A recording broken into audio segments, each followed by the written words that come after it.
If you own an older iPhone with a home button that's broken and you're trying to set up your iPhone after you factory reset it, you're pretty much out of luck.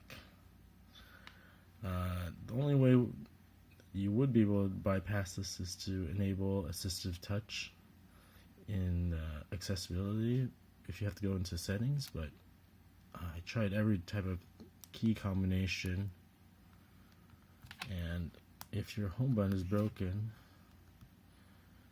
there's no way to press the home button, so you're out of luck.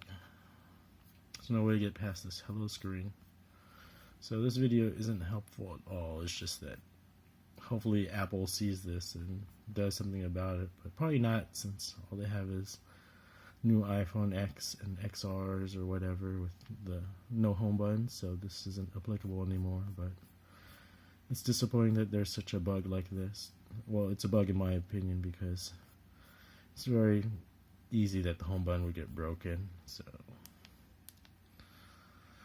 that's a big sigh for me.